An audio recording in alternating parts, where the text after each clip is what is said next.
Welcome to the webinar number 5 in this series in Pathways and Diagnosis. I'm Dr. Julie Rodman. This presentation is going to talk about OCT angiography. A lot of people don't know what OCT angiography is. It's the newest technology put out by 2 companies. We have Zeiss and OptiView that have put out the OCT angiography machine. And I want to introduce it to you all today. I want to give you some examples of how you can incorporate this technology into your practices. It's a pretty advanced technology that's been used in adjunct with fluorescein angiography, and most optometrists may not have it in their practices just yet, but it is something that could really add substance and value to your practice, especially in practices that have a high ocular disease volume. So how can we use OCT angiography to both diagnose and manage patients in our practices with ocular disease? So again, I'm going to go through how this technology works and what it does differently than the conventional or standard OCT. So what is OCT angiography? Let's talk about what this machine is in comparison to the normal standard spectral domain OCT. So in a conventional spectral domain OCT, we're all familiar with what the printout looks like.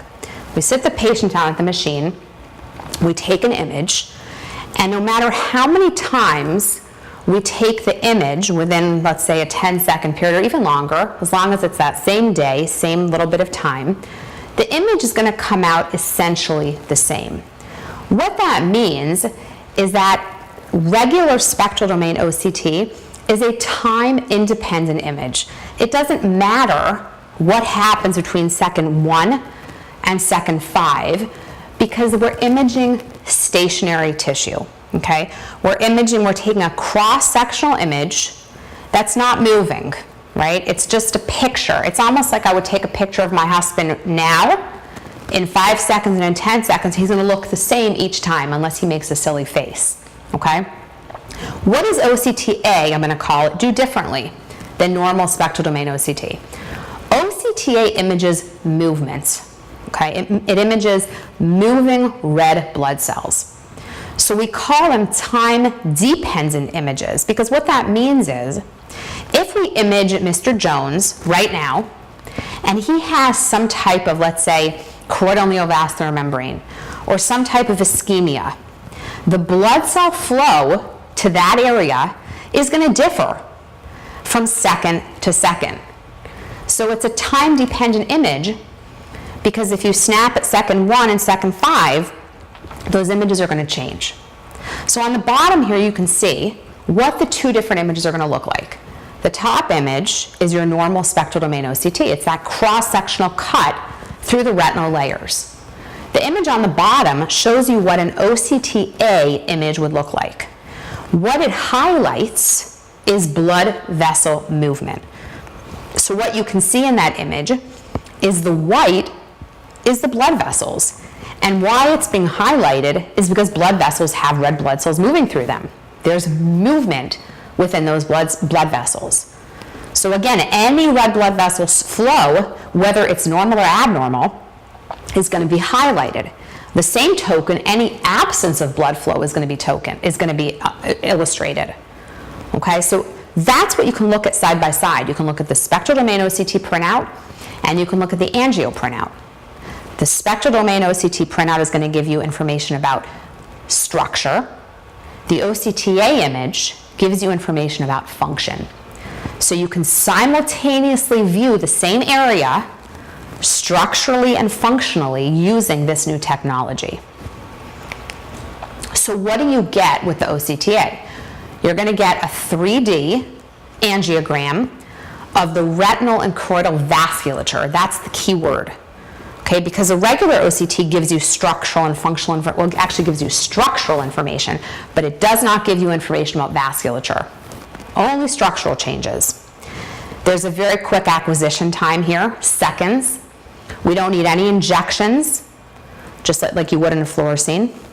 There's no leakage. So in certain situations, like a vitreous hemorrhage where there may be an obscuration from the blood, or leakage in the dye due to the problem that's inside of the eye, you're not going to have that here. It's going to be a very clear image.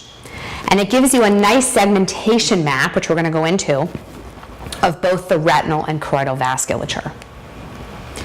So this essentially is what the OCTA does. It takes a cut of the retina, which is what you see on the bottom, and it segments it. It breaks it into layers, okay? The top part of the retina is going to be called the superficial capillary plexus because that's the blood supply that feeds the superficial retina. The next layer down would be your deep capillary plexus. That would be your inner and outer, let's say, retinal tissue. Then you have your outer retinal vasculature, and then you have your choroid or choriocapillaris. So essentially what it's trying to do is segment this chunk of retina into sections. And the purpose of that, which we talked a lot about with structural OCT, is that if you're trying to isolate or find out where an area of disease is, you need to know the vascular supply to that particular area. You need to evaluate the specific vascular supplies to each part of the retina to see where the problem is. So this picture shows you a histological slide, if you will, of the retina, and it shows you how each section or each segmentation piece correlates with the histology of the retina. So your superficial capillary plexus is going to image or show you the vasculature from the ILM essentially to the IPL, the inner limiting membrane to the inner plexiform layer around, not, gives you the exact numbers here. And then your deep capillary plexus is essentially around your plexiform layers. And then you have your outer retina, which images the plexiform layers to the RPE. And then you have your choriocapillaris, which is essentially sub-RPE. And you don't have to remember exactly this, but you should have an idea of where each layer ends and starts, because that's, again, how you're going to isolate where the problem is. If you look at this image, and this is another capability of the machine, it'll overlay two images for you. So let's say you're not sure, was that superficial capillary plexus or was it deep capillary plexus where the problem was? In this first image on the left, you can see that deep and superficial are overlaid upon each other. The white is the superficial capillary plexus and the purple is the deep. So if you see that there's a problem with, let's say, the purple color, then we would know that that's the deep capillary plexus, and vice versa. On the right-hand side, we did the same thing with choriocapillaris outer retina. The red is your choriocapillaris, the yellow is your outer retina. So again, if you look at that image, you can clearly see that there's an abnormal vessel there. We're going to get into more detail about that little yellow vessel there. It doesn't belong there. Maybe you're not sure what part of the retina is affected, or what part of the choroid, or is it the choroid? And this clearly shows you that that's outer retinal tissue. You're veering into RPE there. Okay? So this gives you a nice auto-segmentation map. So if you're not sure what you're looking at, it highlights for you exactly what you're looking at. You can also choose your scan size. Okay? I like to compare this to using a 90 or a 78. The 90 is going to give you a smaller image, but a bigger field of view, right? That's what the 6x6 is going to do. It's going to give you a bigger image, but everything's going to be smaller within it. The 78 gives you more mag, but you can't see as much. That's what the 3x3 does. So 3x3 is going to hone in on something once you've found an abnormality on the 6x6. You can also do an 8x8, but we primarily use the 3x3 and the 6x6. So I like to start off with a 6x6. And if we see something abnormal, then we'll use the 3x3 and hone in on that area of abnormality. For the disc, it's a little bit different. There's a 3x3 and a 4.5 by 4.5, but the same idea. And you can see on the right-hand side of the slide there that the 3x3 gives you more magnification than the 6x6. So this is what a normal retinal vasculature would look like. And I'm going to repeat this slide in multiple examples so that you can always refer back to it. Because when you look at this, this is what you want the normal retinal vasculature to image as.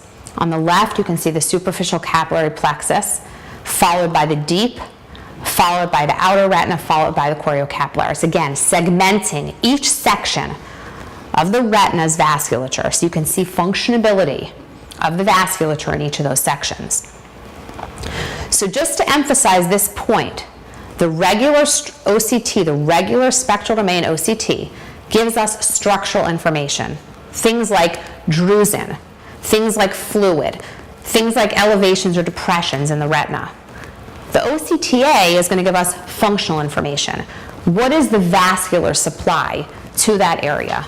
So if the patient has a choroidal neovascular membrane, we wouldn't see that. We may see it structurally, but we can't see the blood supply feeding that net. That's what the OCTA is going to provide.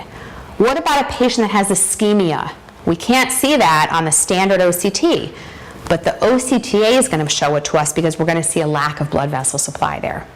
So they, in conjunction with each other, they provide phenomenal visualization of various ocular diseases. Here you can see exactly what I'm talking about. The top images show you the OCT angiography, okay? And you can see the blood supply. The white highlights are the blood supply to the various sections of the retina on choroid. On the bottom, we see the ENFOS. If you remember from the previous webinars, ENFOS gives you a C-section or a slice-by-slice image of the retina and choroid. And you can see there the structural problem that correlates with the functional problem. This particular case is a choroidal neovascular membrane, and we're going to go into much more detail, but you can see side by side here what it would look like structurally, and then what the compromise in blood supply or the defect in blood supply would look like. So how does it work? What does the machine do to provide these images for you? Well, it's based off of a motion contrast system. So the idea here is that if you were to take multiple frames, one after another, the machine looks for any differences between the frames, and we assume that that difference is because of red blood cell motion. So that is what is highlighted on the slide. Any change between slide 1 or frame 1 and frame 2 is going to highlight as red blood cell motion or red blood cell movement. And any artifacts due to movement or problems with imaging is taken out by the superb technology that the machine has.